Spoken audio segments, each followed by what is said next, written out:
Yang pertama, satu untuk memenuhi kebutuhan ataupun keinginan masyarakat sekitar. Yang kedua, ada keinginan untuk mempekerjakan orang-orang.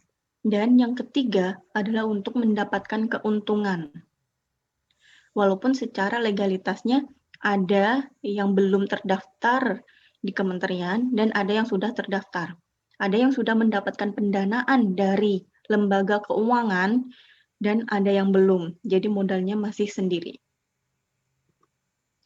Nah, ini dari Kementerian Koperasi dan Usaha Kecil Menengah Republik Indonesia. Ini didahului dengan inisiasi dari Raden Arya Wiraatmaja pada tahun 1896. Beliau menginisiasi organisasi koperasi yang ada di tingkat desa. Nah, kemudian pada 1993 pada masa kepemimpinan usaha kecil sudah mulai kan. Nah, tugas dari kementerian terkait koperasi dan juga pembinaan pengusaha kecil ini disahkan melalui keputusan presiden. Nah, berarti sudah ada legalitasnya sendiri.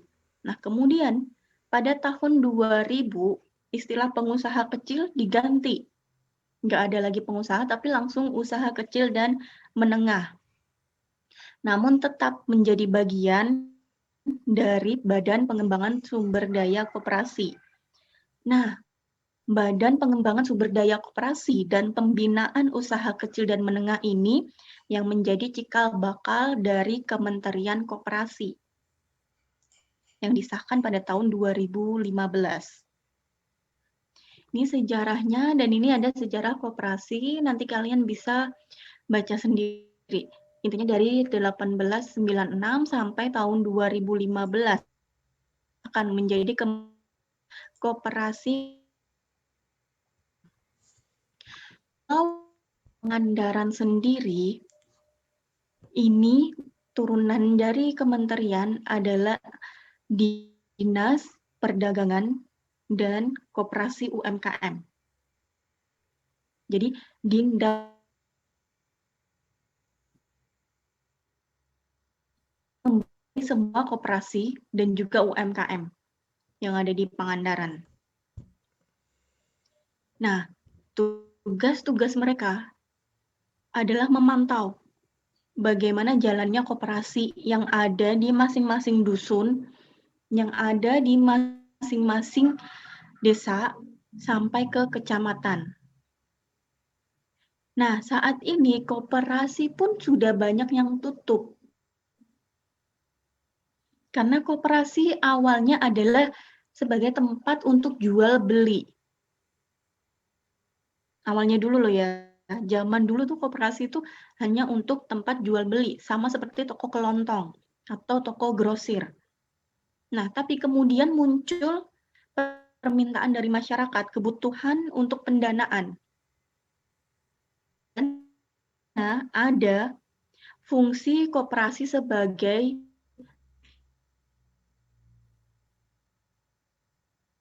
anggota bayarkan sejumlah uang tertentu tiap 1 bulan atau tiap 1 minggu. Nah, uang tersebut akan dikumpulkan kemudian dikelola. Dibagikan juga untuk orang-orang yang membutuhkan pendanaan atau modal untuk usaha mereka. Nah, selanjutnya keuntungannya akan dibagi rata. Itu koperasi. Nah, tapi kalau saat ini koperasi sudah tidak lagi diminati oleh banyak orang karena apa? Karena fungsinya sudah digantikan sama bank dan lembaga non-bank, lembaga keuangan non-bank. Atau misalkan ada rentenir, itu lembaga keuangan non-bank. Nah, inilah jeleknya. Orang-orang butuh cash banget, butuh modal banget, terus akhirnya kejebak jam rentenir. Karena mereka pun juga tidak akan mungkin lolos pendanaan dari bank atau lembaga keuangan yang di bawah OJK yang sah. Akhirnya mereka pakailah jalan pintas untuk untuk memperjuangkan bisnisnya. Apalagi bisnis UMKM itu rentan sekali. Pasti karena pengelolaan catat dengan baik dan belum ada pengawasan, akhirnya bocor di sana-sini. Uang yang harusnya diputar untuk modal usaha, akhirnya dipakai untuk memenuhi kebutuhan sehari-hari. Akhirnya mereka kekurangan modal, terus kemudian ketika usahanya atau bangkrut, mereka akan mencari cara. Cara yang mereka pikirkan hanyalah mendapatkan pendanaan. Karena mentok di banknya nggak bisa di ACC, akhirnya pakailah rentenir. Tuh. Nah, terus kemudian setelah koperasi sendiri simpan pinjamnya sudah mulai tidak diminati oleh masyarakat, koperasi akhirnya kembali ke fungsi awalnya, yaitu sebagai tempat untuk jual dan beli, transaksi kebutuhan sehari-hari masyarakat. Dan paling adanya cuma untuk arisan. Seperti kendaraan masih menggunakan koperasi atau mencari pendanaan dari koperasi, tapi jumlahnya sedikit apabila dibandingkan dengan jumlah yang bisa disediakan oleh bank. Nah, ini ada kriteria umum UMKM. Tadi sudah sempat saya sebutkan bahwa UMKM itu terdiri dari mikro, kecil, dan juga menengah. Level yang paling bawah itu adalah mikro. Omsetnya atau asetnya itu tidak lebih dari berapa ini 200 juta. Dan di Indonesia sendiri masih mikro sekali. Omset dan asetnya pun ada yang kurang dari 100 juta atau 50 juta per tahun. Tuh. Ini ada kriteria UMKM berdasarkan Undang-Undang Nomor 20 Tahun 2008. Untuk pro sendiri asetnya maksimal 50 juta tapi omsetnya antara 200 sampai 300 juta. Tahu kan ya bedanya aset sama omset? Tahu kan? Oke. Nah, selanjutnya untuk yang kecil, ini asetnya antara 50 juta sampai 500 juta. 50 juta ini biasanya kalau ada gerobak, kalau ada mesin tradisional, atau untuk tanahnya. Nah, biasanya kalau mikro sama kecil, orang-orang tuh cenderung pakai rumah mereka sendiri untuk produksi, untuk berjualan juga. Nah, terus akhirnya rumah mereka jadikan sebagai aset untuk usaha.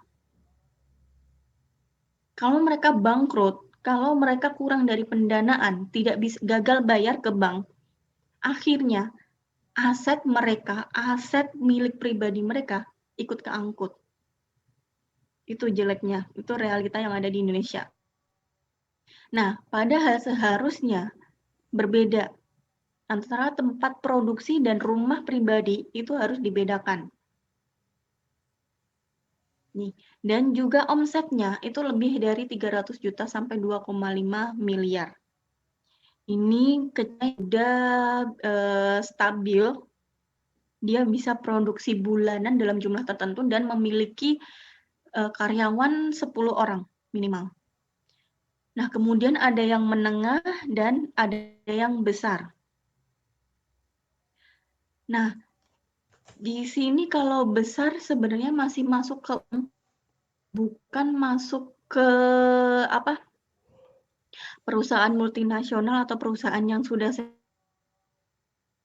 itu terkait legalitas. Kedua, jumlah orang atau sumber dayanya. Dan yang ketiga, ini valuasi nilai bisnisnya. Kalau perusahaan-perusahaan yang besar, mereka sudah IPO. Mereka sudah menjual sahamnya ke luar. Maksudnya masyarakat bisa beli sahamnya. Tapi kalau UMKM yang levelnya besar, ini hanya milik pribadi dan pendanaannya hanya pribadi. Dan campur tangannya pasti dari owner-nya. Dan untuk pengelolaan atau tata kelolanya itu masih di antara keluarga ataupun ini untuk yang besar. Bedanya yang besar UMKM yang besar sama perusahaan yang sudah settle atau startup. Nah, startup ini kemungkinan bisa ada di UMKM menengah, tapi kalau misalkan dia sudah IPO, kalau dia sudah menjual sahamnya keluar ke masyarakat, dia sudah terdaftar di BEI, berarti dia sudah itu. Nah, kemudian coba bisnis yang kalian rintis, itu masuknya kemana? Itu kalian sendiri yang bisa menilai, mungkin dengan omset yang kalian dapat dengan atau dengan kapital atau modal yang kalian punya, itu bisa termasuk ke mikro atau kecil. Tuh. Oke, nah dari sini ada pertanyaan. Ada pertanyaan?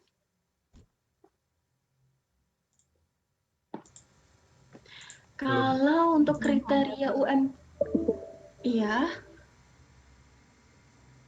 Belum ada pertanyaan, Bu. Oke. Nah, kalau ada untuk keterangan yang lebih lanjut atau informasi yang lebih lanjut, kalian bisa baca dari buku ini. Ini bisa kelihatan nggak ya? Enggak. Kelihatan nggak ya? Nggak ya? Udah. Enggak kelihatan. Kelihatan kan? Udah. Iya, Bu. Oke. Dan ini penulisnya adalah Tulus Tambunan. Sebenarnya Bu Erna sudah hadir belum ya? Sepertinya belum ada. Oke, Bu Erna belum ada. Nah, sebenarnya Bu Erna itu kepakarannya adalah UMKM. Beliau sudah terbit jurnal juga bareng sama Pak Anang dan Pak Margo yang konsentrasi atau kepakarannya pembahasannya tentang UMKM yang ada di Indonesia. Nah, ini nanti akan ada sharing-sharing dengan beliau. Nah, tapi kalau untuk buku sendiri atau jurnal-jurnal yang biasa, jurnal-jurnal Indonesia, saya biasanya merujuk ke Tulus Tambunan. Ini dosen Trisakti, tapi sudah banyak terbit. Ada beberapa bukunya yang terbit tentang UMKM, dan sudah banyak jurnalnya yang masuk Scopus juga. Ini pembahasan tentang UMKM. Nah, karakteristik owner dari UMKM sendiri juga dibahas sama Tulus Tambunan. Dan di Indonesia masih kebanyakan didominasi oleh perempuan. Nih, perempuan, kemudian edukasinya masih wajib belajar, masih 9 tahun, dan mereka kekurangan untuk pendanaannya. Oke, nah selain berdasarkan undang-undang, ada sudut pandang lain. Ini dari penelitian yang dilakukan oleh Rahmana pada tahun 2008. Rahmana mengelompokkan UMKM itu menjadi 4 karakteristik. Ada yang dari livelihood activities, kemudian micro enterprise, ada small dynamic enterprise, dan yang terakhir ada fast moving enterprise. Nah, kalau small dynamic dan fast moving ini, dia sudah bertransformasi, sudah mulai settle. Jadi dia sudah bisa ekspor luar negeri. Dia sudah punya pasarnya sendiri. Nah, yang fast moving apalagi? Dia sudah akan menjadi usaha besar. Tinggal nanti didaftarkan, terus kemudian IPO. Nah, kalau kebanyakan di Jawa Barat itu masih berbentuk micro enterprise. Kalau di Cibaduyut, terus kemudian ada di mana lagi yang sentra batik, itu usaha kecil menengah yang produknya adalah pengrajin, tapi orang-orang yang ada di dalamnya memiliki sifat kewirausahaan. Ini sebentar.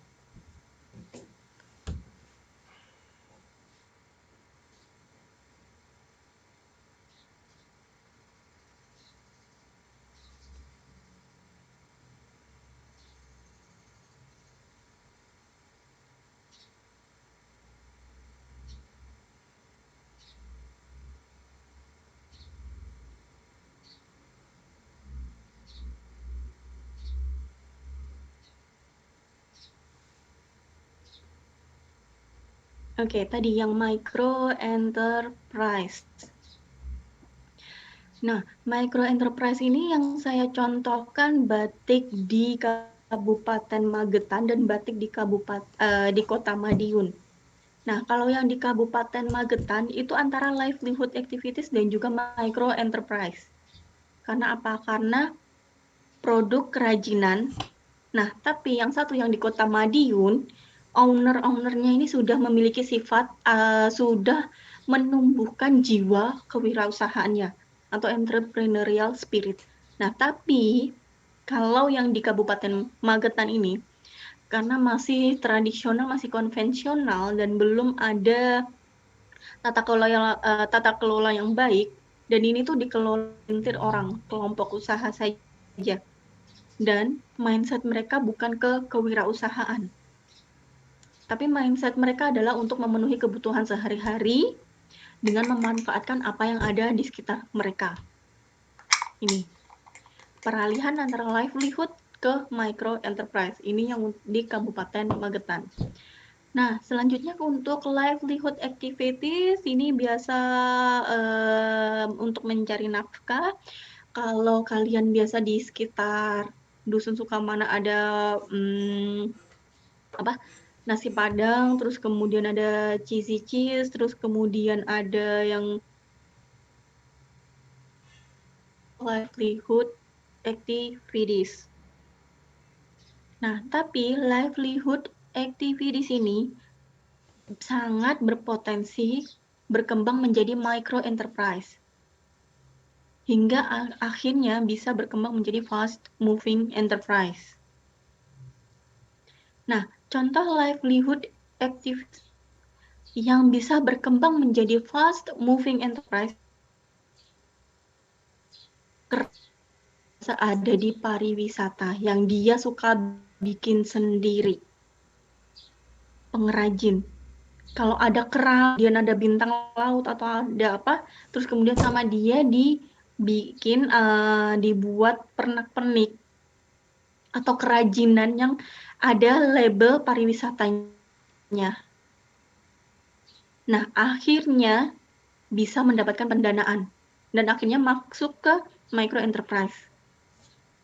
Nah, kalau dia si pemilik atau si pengrajin tersebut, dia benar-benar mau kerajinan tersebut dibeli oleh orang luas, dia akan mengusahakan. Entah itu dibuat apa, dan akhirnya ditambahin apa, jadinya unik. Kalau produknya sudah unik, berarti banyak orang yang akan tertarik. Dan kalau sudah produknya khas, berarti bisa diklaim menjadi produk khas, misalkan Pangandaran, Pantai Pangandaran. Nah, kalau sudah ada label khas Pangandaran, misalkan ya, untuk oleh-oleh pariwisata atau gerai pernak-pernik di destinasi wisata, akhirnya akan dibeli oleh turis asing. Nah, kalau sudah dibeli oleh turis asing, berarti pasar globalnya sudah terbuka. Peminatannya sudah ada. Dan akhirnya si pengrajin tersebut bisa memasuki pasar internasional dengan cara ekspor ke negara tersebut. Ada rekanan dari luar negeri. Tuh. Itu untuk pernak-pernik yang kecil saja. Nah, contoh yang lain yang biasanya banyak diekspor itu adalah furnitur. Perkakas atau furnitur rumah tangga yang khas Jepara. Itu banyak sekali diekspor. Dan bisnisnya sangat berkembang atau berpotensi. Mereka tidak jadi mereka bukan multinational company atau bukan national company. Tetap UMKM, tapi skalanya adalah skala besar. Tuh. Oke, nah karena ada embel-embel kayu jati dan Jeparanya, itu orang-orang di luar negeri akan merasa, oh ini ada eksklusivitasnya.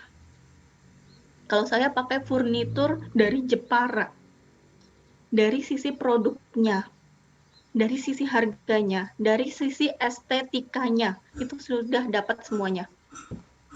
Dan akhirnya, orang-orang yang ada di luar negeri milih impor furnitur dari Indonesia, dari Jepara. Oke, itu. Itu contohnya dari livelihood sampai ke fast enterprise. Nah, selanjutnya kita akan membahas tentang sistem UMKM Indonesia. Nah, saya coba tanya ke kalian deh. Kalau menurut kalian yang mempengaruhi ekosistem di Indonesia itu apa aja? Aspek-aspek yang mempengaruhi ekosistem di Indonesia. Coba ada yang mau berpendapat? Silakan.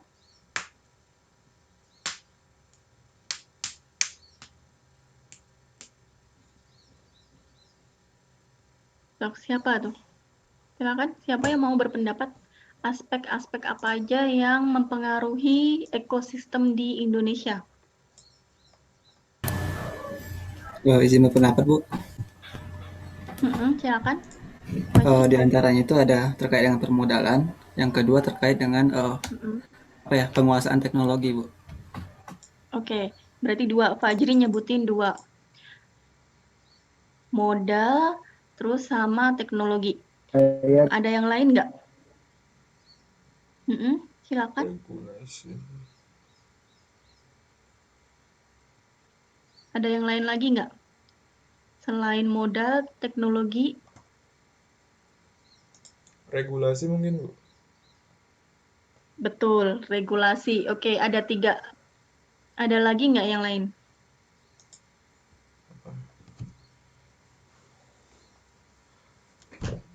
Atau siapa? Silakan. Ada berapa aspek yang mempengaruhi ekosistem UMKM di Indonesia? Apa lagi? Ada modal, ada teknologi, ada regulasi.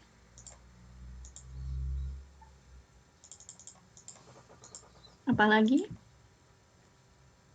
Silakan.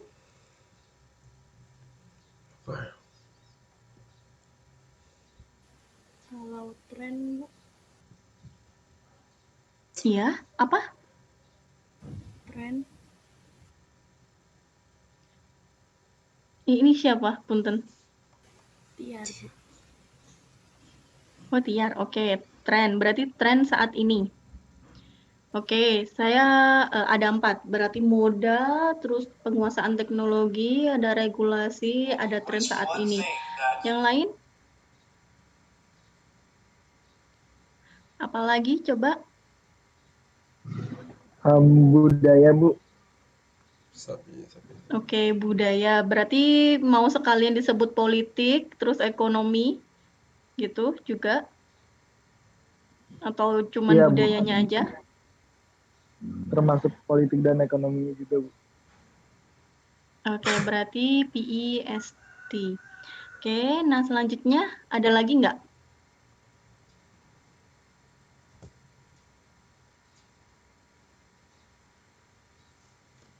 Ada lagi kah yang mau berpendapat? Apalagi aspek-aspeknya?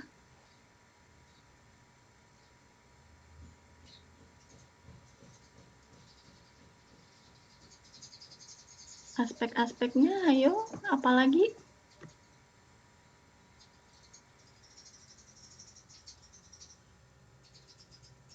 Silakan googling dulu deh.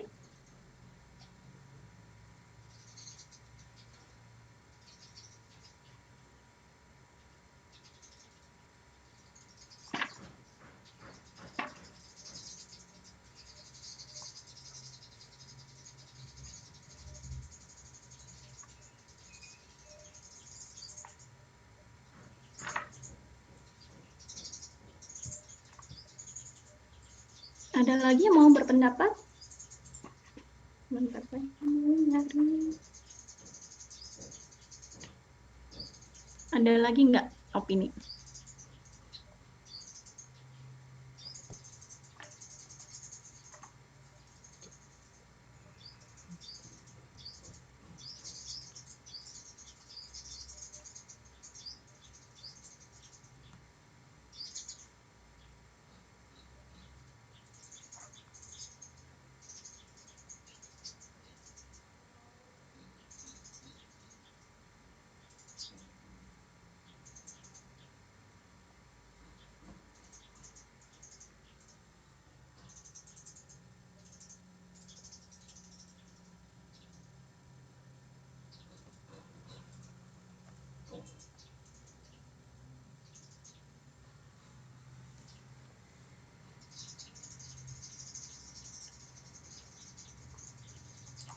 Kayak yang tadi mungkin Bu, kemampuan berwirausaha-nya Bu.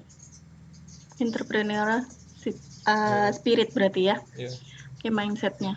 Oke, sip, terima kasih semuanya. Oke, yang pertama kalau saya boleh bilang itu terkait sama SDM-nya.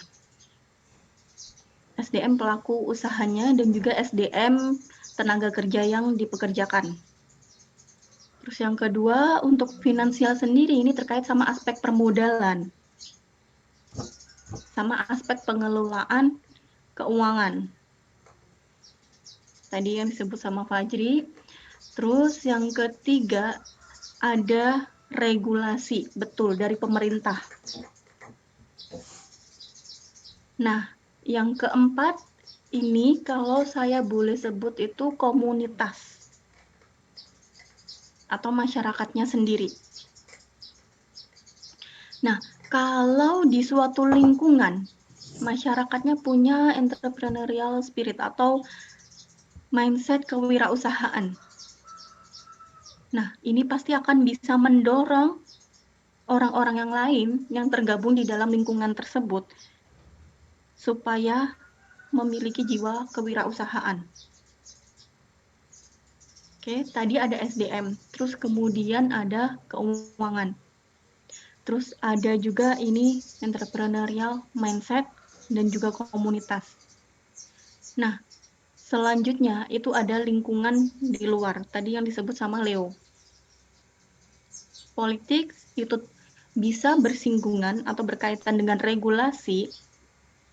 Kemudian ekonomi ini bisa terkait juga dengan finance, dengan modalnya, kapital, dan juga bisa terkait dengan SDM-nya, pengelolaan orangnya. Terus kemudian ada sosial. Sosial ini terkait sama komunitas.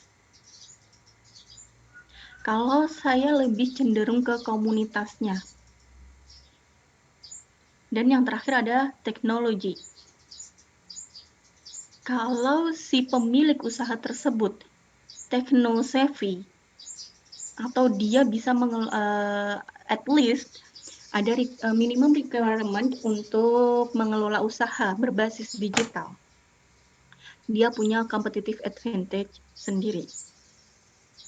Nah, kalau saya bilang yang pertama terkait regulasinya atau political issue. Regulasi di Indonesia terkait UMKM itu sudah diturunkan. Jadi tidak ada lagi aturan-aturan yang mengikat. Misalkan UMKM untuk mempekerjakan tenaga kerja tidak harus sesuai dengan UMK yang ada di daerah tersebut ya. karena disesuaikan dengan skala bisnisnya. Kalau yang masih mikro sekali, tidak mungkin mereka bisa membayar pekerjanya sesuai standar UMK. Dan itu masih dibolehkan sama pemerintah. Karena memang keadaannya seperti itu. Nah, regulasi selanjutnya adalah terkait dengan aspek legalitas usaha. Masih banyak banget kan usaha di Indonesia yang belum terdaftar PIRT. Yang belum ada logo halal atau BPOM-nya. Atau misalkan produk-produk yang dipakai sehari-hari misalkan belum ada standar SNI-nya. Dan itu pun masih boleh di Indonesia. Padahal di negara luar ya, mereka sangat ketat. Setiap produk yang dijual ke masyarakat, itu pasti harus ada standarnya, harus ada sertifikasinya, dan harus bisa dipantau oleh pemerintah. Tuh. Yang China aja ada standarnya. Walaupun tidak standar internasional ya, untuk yang China. Standarnya standar minimum. Nah, selanjutnya ada regulasi untuk mendapatkan pendanaan. Oh ya, sama aspek legalitas tadi, kalau yang saya tahu infonya di Pangandaran, itu ada bantuan dari Provinsi Jawa Barat, Pemprov, itu sekitar 600 pelaku usaha atau jenis usaha UMKM.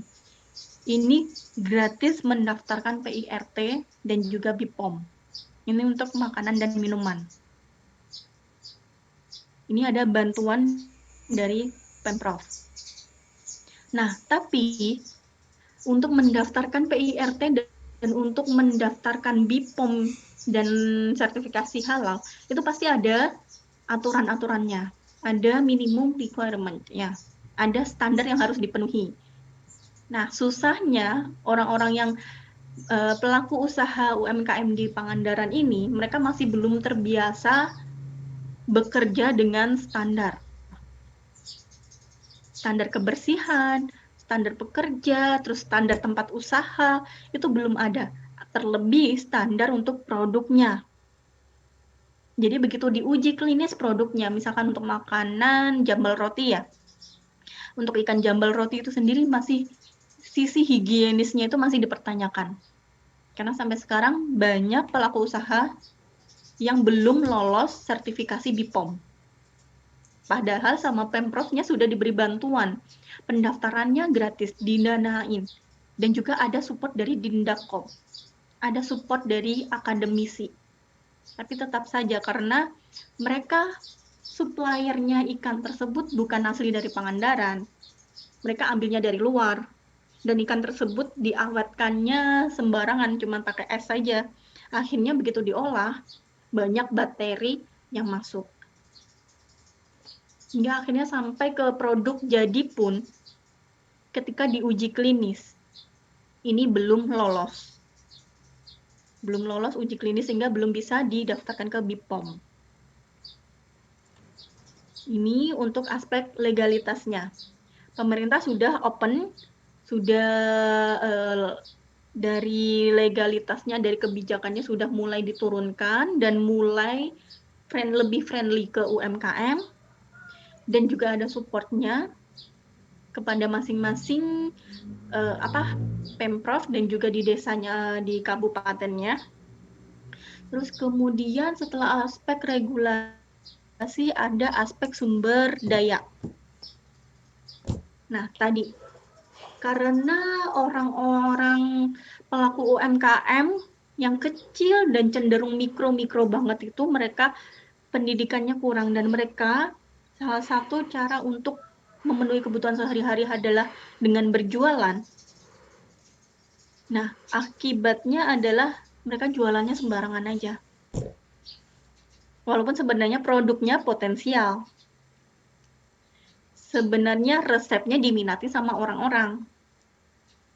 Contohnya ya, bakso urat yang ada di Bandung atau bakso aci deh. Bakso aci kalau misalkan kalian bikin sembarangan, bikin aja udah di rumah jadi home industry gitu.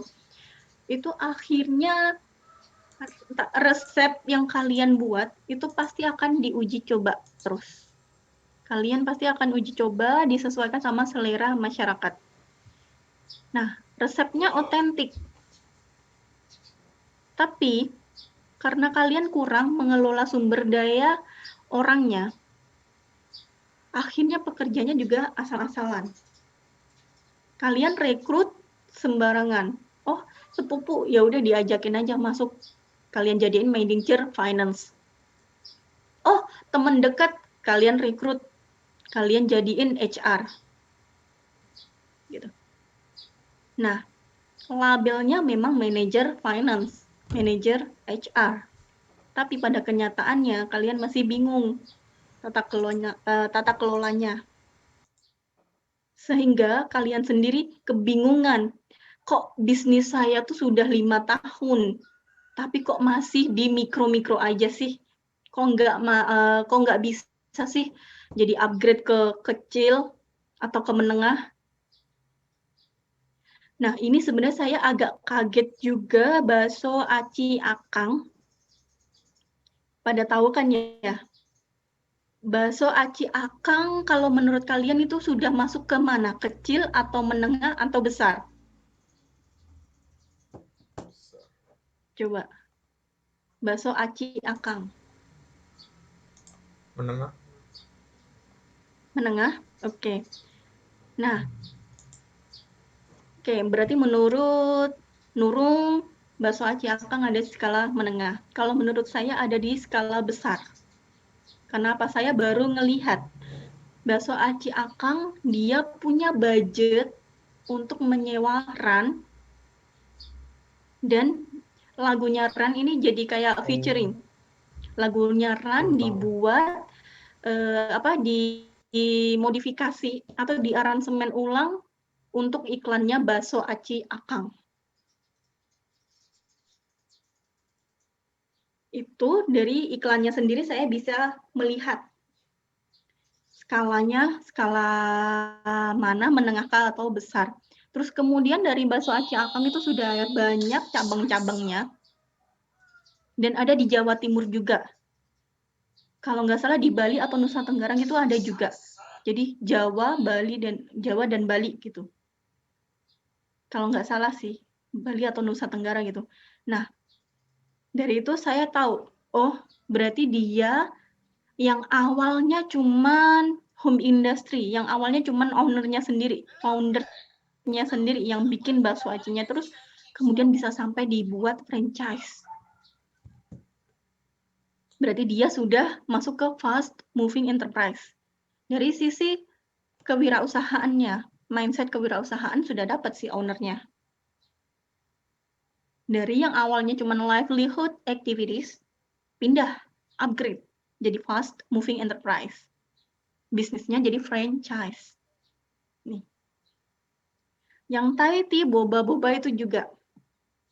Kalau Thai tea, boba-boba mereka masih belum punya budget untuk kolaborasi dengan artis Indonesia. Jadi kemungkinan masih ada di skala menengah.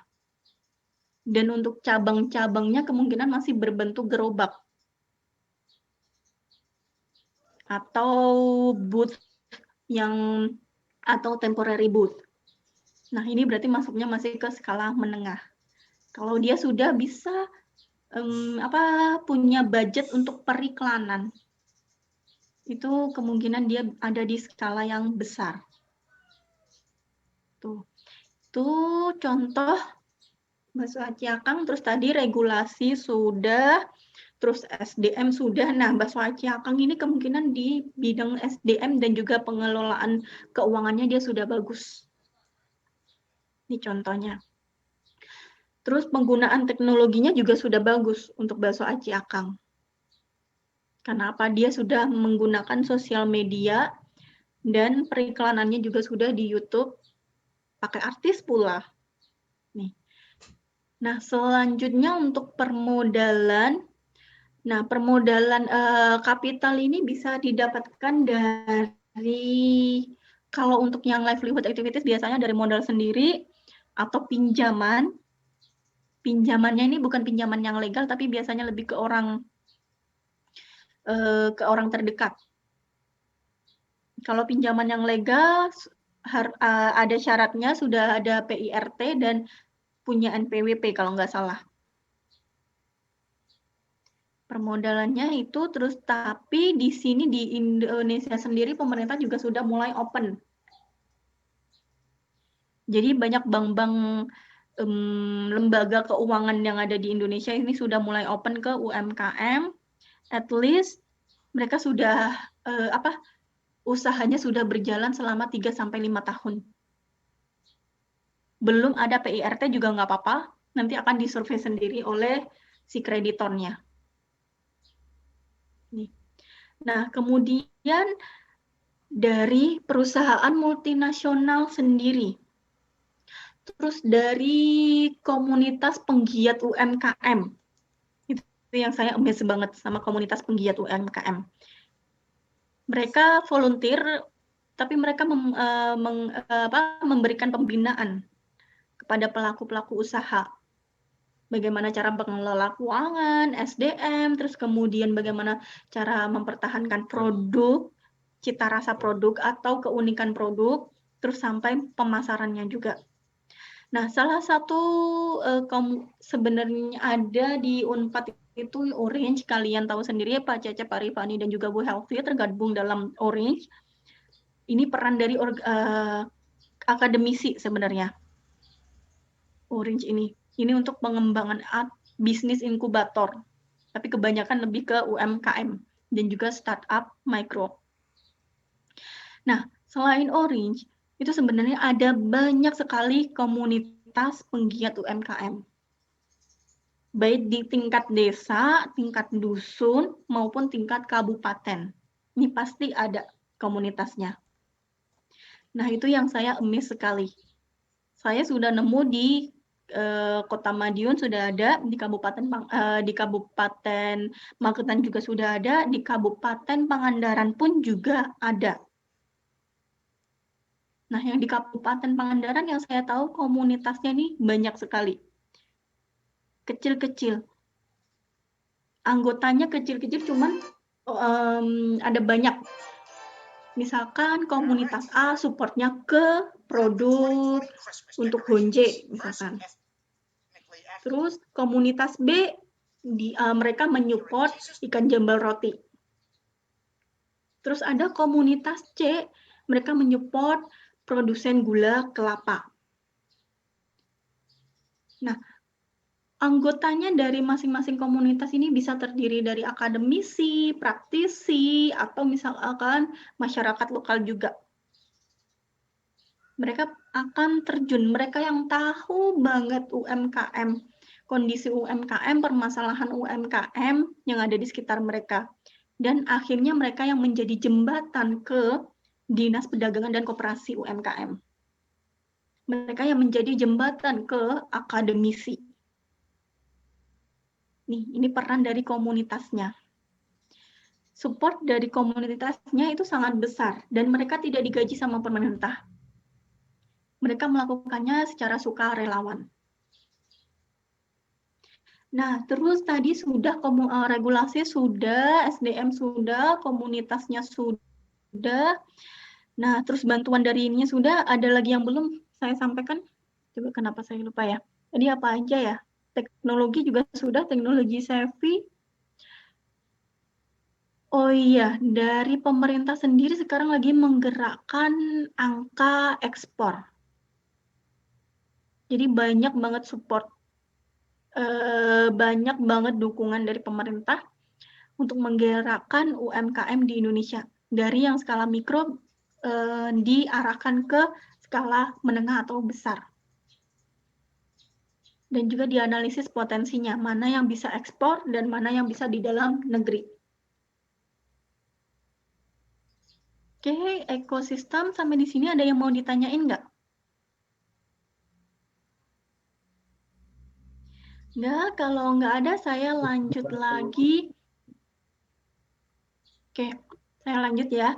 Nah, di sini ada penguatan ekonomi melalui pembinaan UMKM. Ini sebenarnya gambarnya saya ambil dari report Badan Pengawas UMKM kalau nggak salah, atau report dari Kementerian UMKM dan Koperasi kalau nggak salah, saya ambilnya dari report mereka.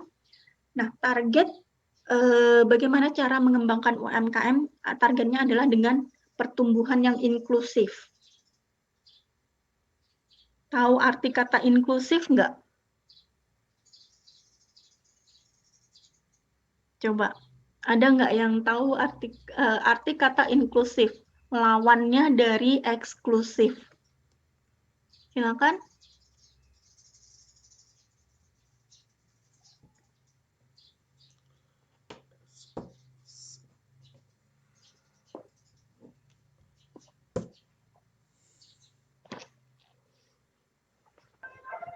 Termasuk di dalamnya, Bu. Termasuk di dalam apa?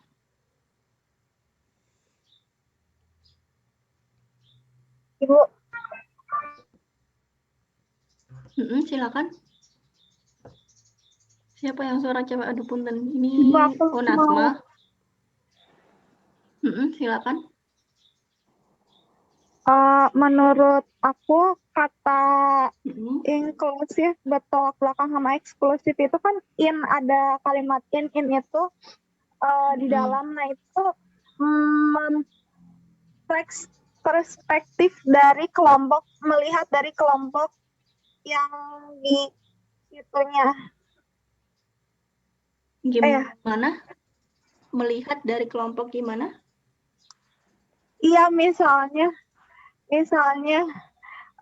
di dalam kelompok apa sih perspektif orang yang di dalam kelompok itunya apa sih, pokoknya di dalam deh Bu, ada aku juga.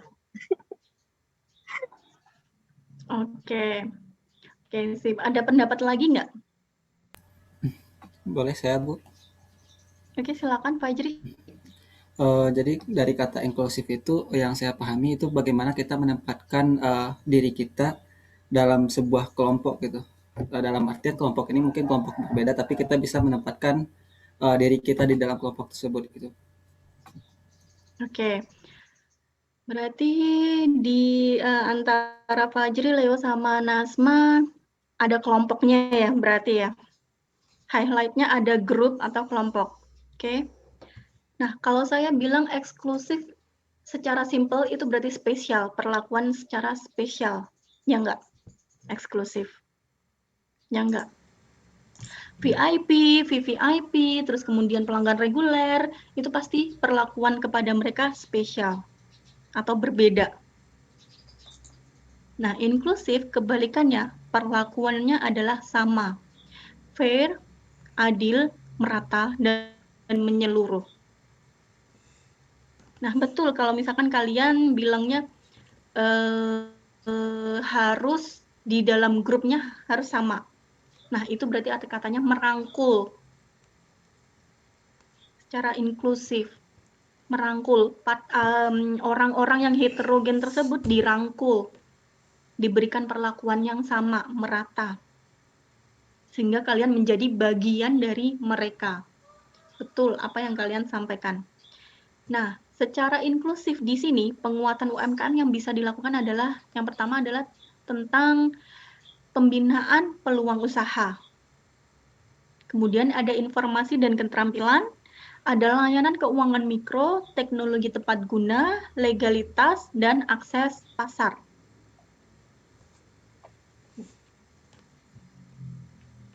Nah, kalau peluang usaha ini,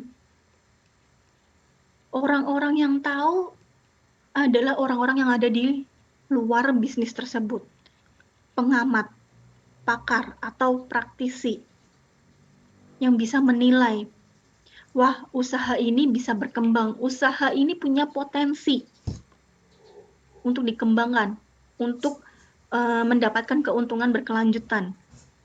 Nah, hal tersebut bisa dilakukan oleh expert dari akademisi, praktisi, yang kemudian akan disampaikan ke pemilik usaha tersebut. Bagaimana cara transfer knowledge-nya? supaya si pemilik usaha bisa mengembangkan peluang usaha mereka. Jadi mereka bisa menganalisis bisnis mereka sendiri. Walaupun sebelumnya mereka terseok-seok karena mereka belum punya keterampilan untuk analisis. Terutama kalau misalkan kalian bakso aci yang belum ada merek. Keterampilan kalian adalah cuman menciptakan resep yang otentik. Nah, kemudian dari bantuan dari komunitas atau dari akademisi atau dari pemerintah misalkan, kalian, oh bisnis, wah ini tuh rasanya otentik, sesuai sama cita rasa Indonesia. Bahkan orang Padang pun yang suka banyak pakai rempah-rempah, mereka suka sama cita rasa bakso aci ini. Nah, akhirnya, oke, berarti ini akses pasarnya bisa kita buka. Ke Sumatera kah, ke Kalimantan kah, atau ke luar negeri. Bakso acinya bisa diekspor. Nah, antara peluang usaha dan akses pasar ini saling terkait. Tapi yang bisa membuka, yang bisa mengarahkan, yang bisa membina, ini adalah expert. Nah, selanjutnya informasi dan keterampilan juga. Dari komunitas, dari akademisi dan praktisi, walaupun sebenarnya mereka punya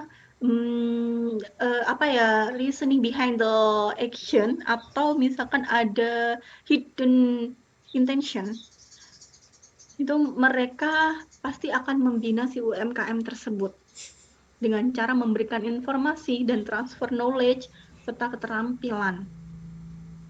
Walaupun misalkan untuk saya akademisi, saya butuh tempat untuk penelitian. Saya butuh SKS untuk pengabdian masyarakat. Oke, saya akan bekerja sama dengan UMKM.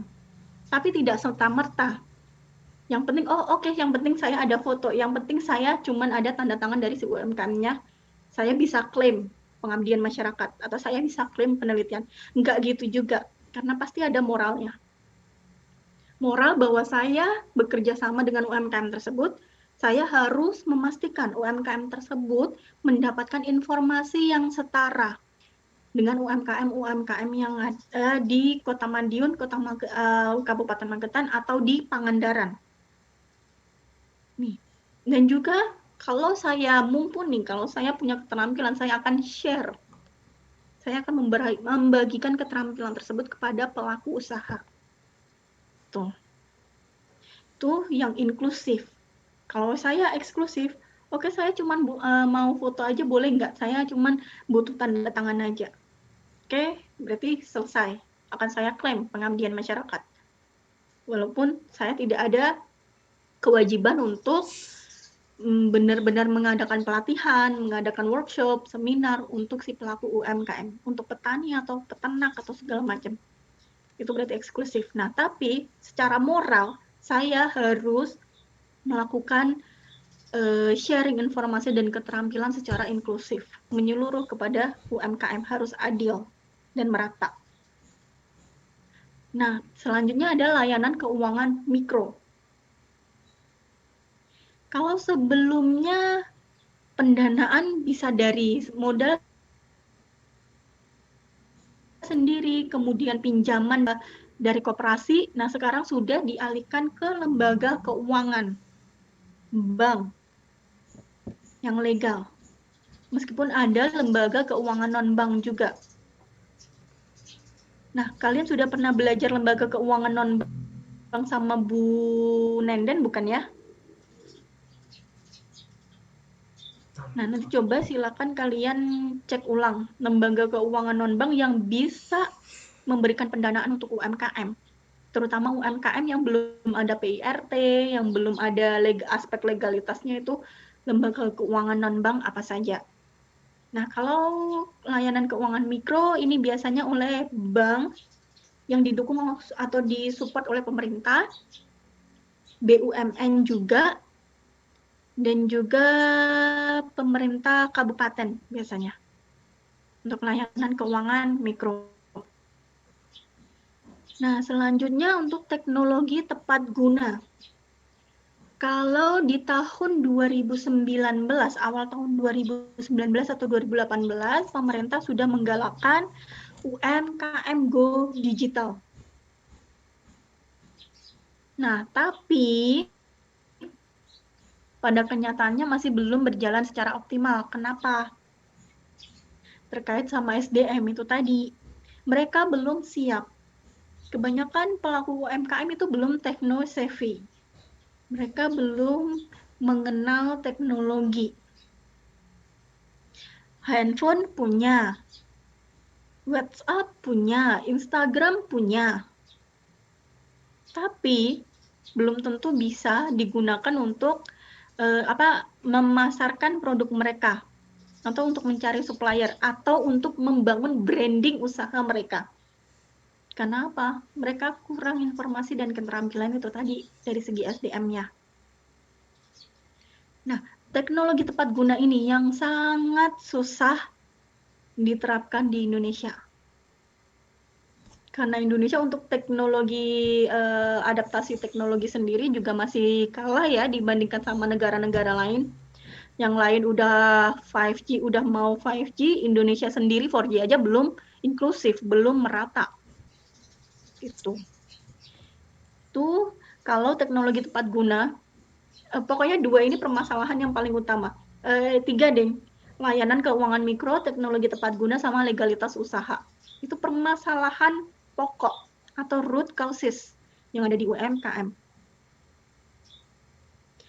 Nah, selanjutnya ada competitive advantage, peningkatan daya saing. Nah, tadi pembiayaan kompetitif ini dari layanan keuangan mikro, terus kemudian kompetensi SDM ini tadi terkait sama informasi dan keterampilan, terus kemudian inovasinya juga, ini teknologinya, terus modernisasi manajemen, ini juga pengelolaan SDM, stabilitas ekonomi makro. Sebenarnya karena pandemi ini untuk UMKM belum stabil ya.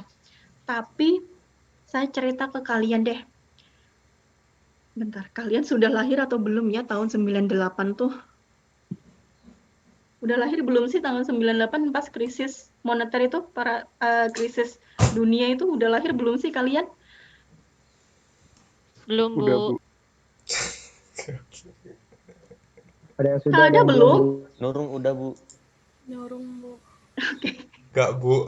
Nurung udah masuk Ada TK, kamu Bu, lahiran 98, tahun Bu. berapa? Saya 98 pas Ibu Nurung. 199. akhir 98. Oke, ya ampun. Gap-nya ya. Oke, sip. Nah, pada tahun 98 itu dunia bahkan Amerika saja terguncang sama krisis. Coba deh nanti kalian googling deh. 98 Indonesia juga perusahaan-perusahaan sama kayak pas pandemi sekarang ini, perusahaan banyak yang collapse. Banyak PHK. Terus orang-orang ekonominya juga terpuruk. Sembako atau inflasinya naik banget. Pas 98 itu harga sembako. Harga-harga itu pada naik banget. 98. Itu pas itu sebenarnya saya kecil, cuman saya harus belajar sih tentang ini, jadinya saya tahu. Nah, tapi ada satu hal yang dia tetap menguat, ada satu hal yang stabil, ada yang justru meningkat di saat orang-orang lain ekonominya terpuruk, di saat negara itu ekonominya terpuruk. Yang meningkat itu adalah value dari UMKM. UMKM profitnya meningkat, jumlah usahanya banyak, sama kayak ini semenjak pandemi orang-orang banyak kena PHK, terus akhirnya berjualan, ya kan? Di sekeliling kalian pasti ada orang-orang yang jualan boba dadakan, jualan pentol dadakan, batagor dadakan, bakso dadakan, banyak banget kan. Nah, itu yang bisa menguatkan stabilitas ekonomi makro. Padahal ya UMKM itu omsetnya paling berapa, yang jualan bakso aci, yang jualan batagor, terus yang boba itu paling omsetnya berapa sih sebulan, setahun ada berapa? Tapi kalau dikali banyak orang yang buka usaha baru, nah ini profitnya berarti tinggi. Bisa sampai mempengaruhi stabilitas ekonomi. Beruntunglah Indonesia akhirnya nggak sampai resesi. Karena kalau resesi banyak sekali yang terpengaruh. Udah lapangan kerja udah mulai berkurang karena banyak PHK juga. Terus bagusnya ini kenapa UMKM, kenapa yang jualan bakso aci, jualan boba, terus kemudian jualan batagor, terus mie ayam, bakso, segala macam, dan mereka malah justru berkembang, itu karena tingkat konsumen Indonesia, konsumerisme level di Indonesia itu masih sangat tinggi. Sebenarnya ini dilema juga sih. Di satu sisi kita tuh harus menurunkan level konsumerisme. Tapi di satu sisi, konsumerisme ini bisa menaikkan ekonomi. Coba aja bayangkan, di Indonesia tuh paling banyak orang-orang bekerja sebagai blue collar atau orang-orang yang belum bekerja tetap. Misalkan di toko atau misalkan buruh, pasti banyak banget. Nah, coba bayangkan buruh atau orang yang kerja di toko atau misalkan pekerja yang belum tetap itu gajinya berapa sih? Tapi tingkat consumerism level mereka tinggi, sehingga mereka tidak ada saving sama sekali. Jadi akhirnya setiap gaji masuk habis untuk pengeluaran. Itu di satu sisi jeleknya itu, tapi di satu sisi itu bermanfaat untuk UMKM, bermanfaat untuk ekonomi Indonesia. Jadi nggak apa-apa deh Indonesia nggak resesi, nggak apa-apa deh Indonesia nggak banyak simpanannya, masyarakat sangat boros, nggak apa-apa, yang penting nggak resesi. Itu sih prinsip dari pemerintah. Walaupun sekarang mulai digerakkan investasi digital untuk masyarakat. Oke, nah tadi stabilitas ekonomi makro dan selanjutnya global value chain. Nah, kalau banyak artis suka go internasional, bisnis pun juga mereka selalu mengincar internasionalisasi. Akademisi pun juga mengincar internasionalisasi. Janganlah Indonesia jadi konsumen terus, jadilah kita pebisnisnya, jadilah kita produsennya yang bisa masuk ke pasar luar negeri. Nah, kenapa pasar luar negeri itu lebih prominent, lebih berpotensi, untungnya itu lebih banyak. Kalian tahu buah golden berry nggak? Saya nggak tahu nih, kalian tinggalnya di kota atau di... Tahu golden berry? Kamu pernah makan? Golden berry bahasa Indonesianya apa? Nggak pernah makan sih Bu, tapi saya tahu Bu, bentuknya tuh agak-agak gimana gitu, kecil kan Bu, kayak dikenalnya sebagai ciplukan, tahu Bu? Iya bener, bener ciplukan. Pernah nemu nggak di Indonesia? Nemunya di mana? Pernah Bu. Tahu? Pernah Bu, setiap hari Bu saya nemu. Di mana? Habitatnya di mana? Di Tempat? kebun. Di kebun. Di kebun yang gimana? Dikelola kayak blueberry kah atau Enggak sih, kayak semak-semak kayak gitu. rumput? Liar Bu. Liar. Liar Bu. Saya juga pernah nanam dulu Bu, waktu kecil. Liar. Oke, pernah nanam. Pernah Bu. Ciplukan ya. Ciplukan itu kalau orang bilang, ini tanaman apa sih, biasanya tumbuh di pinggir sungai. Saya pun sampai sekarang tuh belum pernah nemu ciplukan di Indonesia. Buah yang sekecil itu paling diinjek-injek sama orang. Nah, tapi ciplukan itu kalau di luar negeri itu harganya mahal. dia hampir sebanding sama blueberry, golden berry tuh. Blueberry kalau di Indonesia mahal ya, di luar negeri lebih murah dibanding ciplukan itu tadi, dibanding golden berry yang dicarinya susah. Nah, ciplukan ini tadi kalau di Indonesia itu mungkin kalian sudah susah nemuin, tapi mungkin di kebun-kebun atau di desa-desa itu banyak, di pinggiran kabupaten itu banyak, masih ada yang tumbuh. Kalau kalian jual, kalian bentuk dalam kemasan yang bisa diawetkan.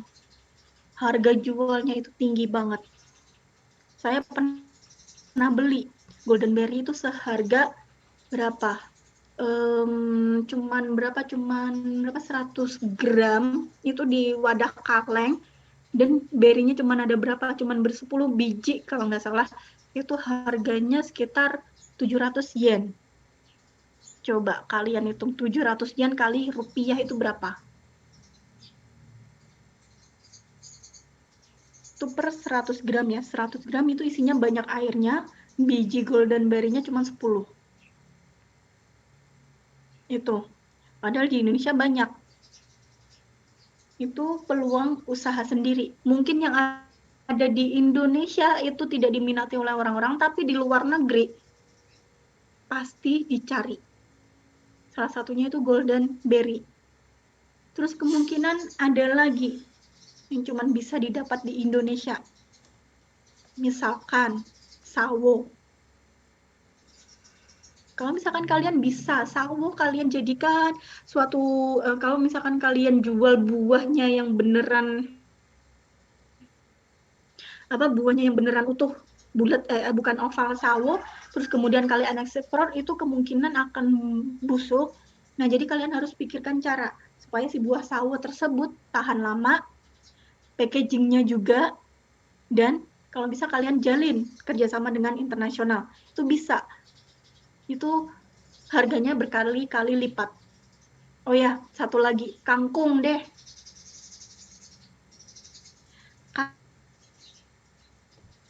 Kangkung deh, kalian beli satu ikat kangkung berapa? Kalau yang cewek-cewek coba, yang suka masak. 2.000, Bu. 2.000. Oke, sip, 2.000. Regina, oh kamu suka masak ya, berarti kamu suka ke pasar. Oke. Satu ikat kangkung 2.000, dan itu pun sudah banyak banget kan? Bisa untuk 2 porsi. Kalau di luar negeri, kangkung itu musiman. Harus diimpor dulu dari ASEAN. Dan harga satu ikat kangkung segini itu berapa coba? Kalau udah dimasak tuh jadinya cuma segini. Cuman segini sekepalan tangan saya kangkungnya. Itu harganya berapa? 100 sampai 200 yen. Coba kalian kurskan di Indonesia paling 20 ribuan. Itu seninya dari global value chain. Nah, sekarang saya ingin mengajak kalian. Kalian sudah paham nih, mungkin kalian lebih paham di daerah masing-masing kalian itu banyak banget potensinya. Baik itu kerajinan, makanan, atau misalkan baju, atau apa gitu. Nah, coba pikirkan, ada value yang bisa diekspor nggak? Tuh. Coba deh, kita sebagai akademisi, kita harus bisa membantu UMKM sekitar kita. Caranya dengan apa? Menilai apakah ini punya nilai untuk diekspor atau tidak. Tuh. Nah, kalau untuk baju sendiri banyak kok yang dicari clothing di Indonesia, karena banyak orang Indonesia yang kerja di luar negeri juga. Banyak orang Indonesia yang tinggal di luar negeri, tapi karena baju luar negeri itu musiman ya. Dan juga biasanya untuk muslim itu kurang sreg karena pasti bajunya terbuka yang ada di luar negeri. Akhirnya mereka impor baju dari Indonesia, kemudian dijual di negara-negara. Di negara-negara tetangga. Ini potensi juga. Nah, terus selanjutnya ada, kalau dari kosmetik ada Dari kosmetik, misalkan Mustika Ratu, Sari Ayu, atau bedak Mars deh. Itu banyak kok yang nyari di luar negeri. Itu salah satu potensi. Kalau kalian punya chain-nya, kalau kalian punya link-nya di luar negeri, sok, mulai aja bisnisnya. Kalian nggak perlu punya produknya, nggak apa-apa. Kalian ngejualin aja, kalian jadi makelar, itu pun untung kok. Jadi, saya lebih mengencourage kalian cari partner yang ada di luar negeri, terus kalian promosikan produk Indonesia supaya dijual di luar negeri. Bukan sebaliknya. Kalau yang sebaliknya udah banyak banget. Misalkan kalian impor barang-barang dari China, misalkan kosmetik kayak atau masker sheet mask yang harganya 7.000 atau berapa, itu udah banyak banget. Kalau udah banyak banget, pasarnya pasti jenuh. Nah, yang di luar negeri ini yang belum bisa kalian capture. Coba deh, silakan. Beride sendiri kalian ya. Oke, nah selanjutnya ini. Saya dari tadi tuh sudah sempat menyebutkan komunitas, akademisi, terus kemudian pemerintah. Nah, ini adalah orang-orang yang terlibat atau orang-orang yang bisa mengupgrade si UMKM. Bisnisnya, pelakunya, ataupun orang-orang yang terlibat di dalamnya. Nah, kenapa? Oke. Ini ada satu buku lagi yang mau saya kenalin ke kalian. Sebenarnya saya bukan mengendorse bukunya ya. Ini kelihatan? Sebenarnya saya bukan mengendorse, jadi nanti saya akan sharing aja. Ini kayaknya bisa kalian dulu. Ini sama kayak hasil penelitian sih sebenarnya. Kayaknya hasil tesis, cuman saya agak kecewa sama buku ini. Buku ini penerbitnya dipublish dari Sleman. Saya kecewa, saya bayar harga 56.000, tapi jumlah halamannya cuma 50. Jadi per lembarnya itu 1.000. Per lembar buku ini 1.000. Nah ini, saya kecewa banget, sumpah kecewa banget sama penerbit ini. Saya beli 2 buku, total itu harga 100 something, 130, 140, cuma dapat yang satu ini tentang UMKM juga. UMKM, tapi di sini yang satunya oke 91 halaman. Oke. Masih worth it lah. Harganya ini 90.000 kalau nggak 80 atau 90.000. Jadi tetap per halaman tetap 1.000.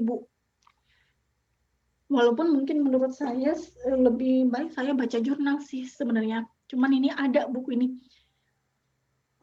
Terus saya mau pesan juga sama kalian, kalau nanti mau ngeluarin buku, please, at least sesuaikan harga bukunya dengan jumlah halamannya atau kontennya. Oke, itu aja sih. Nah, di jurus pentahelix ini, sebenarnya ada Pak Herwan, ada Bu Arianis, Pak Iwan, dan juga Pak Marco itu ada penelitian tentang pentahelix, penguatan pentahelix UMKM di Bandung kalau nggak salah. Di Bandung atau Sukabumi gitu, saya lupa. Nah, isi dari pentahelix ini adalah koordinasi atau kolaborasi atau sinergi antara 5 peran. Kalau di penelitian lain biasa disebut juga dengan five fingers psychology. Five fingers. Yang jempolnya ini adalah pemerintah. Kemudian jari telunjuknya ini akademisi. Jari ketiganya itu adalah perusahaan swasta atau organisasi swasta. Yang keempat itu ada komunitas.